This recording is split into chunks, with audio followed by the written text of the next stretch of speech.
మెరుపులు మెరుస్తూ వర్షం కిటికీలను కొడుతూ ఉంటే 13 ఏళ్ల వెన్నెల కిటికీ దగ్గర కూర్చొని కాఫీ తాగుతుంది. ఆమెకు కొత్త ఆవిష్కరణలు చేయాలన్న ఆసక్తి. ఆ ఆసక్తితో వెన్నెల అటక ఎక్కింది. చేతిలో ఫ్లాష్ లైట్తో పాత గదిలోకి వచ్చింది. అక్కడ పాత బాక్సులు, అలమారాలు, ఇంకా మరెన్నో వస్తువులు ఉన్నాయి. ఆమె ఒక పాత ట్రంక్ పెట్టెను తెరిచి చూస్తే అందులో ఒక పురాతన పటం కనిపించింది.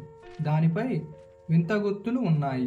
పటం కింద మర్చిపోయిన గ్రామాన్ని కనుగొని నిజాన్ని తెలుసుకో అని రాసి ఉంది. వెన్నెల ఆ పటంలో గుర్తులను బాగా పరిశీలించింది. ఇది ఒక పెద్ద ప్రయాణానికి ప్రారంభమని ఆమె మనస్సు ఉత్సాహంతో నిండింది. పటం చేత పట్టుకుని వెన్నెల ఆ అడవిలోకి అడుగుపెట్టింది.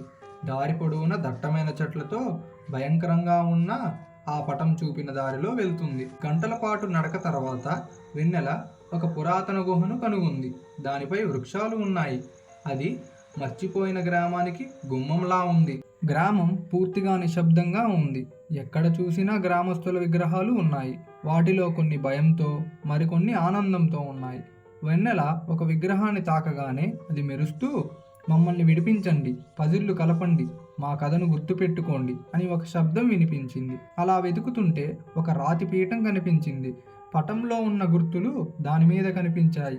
అది ఒక ముఖ్యమైన చిహ్నంగా అనిపించింది. వెన్నెల మొదటి పజిల్ను పటంలో ఉన్న చిహ్నాల పద్ధతిలో పెట్టింది.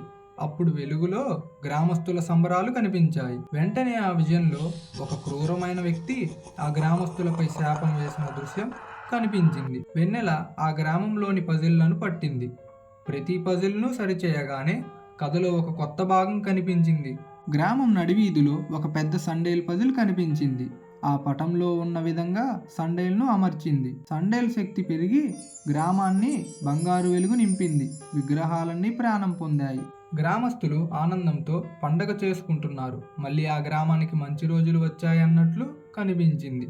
ఒక పెద్ద వృద్ధుడు వెన్నెల దగ్గరకు వచ్చి, నువ్వు మాకు ఆత్మవిశ్వాసం ఇచ్చావు అని కృతజ్ఞత చెప్పాడు. అంతా పూర్తయిన తర్వాత వెన్నెల ఆ పటంని మళ్ళీ ట్రంకులో పెట్టింది.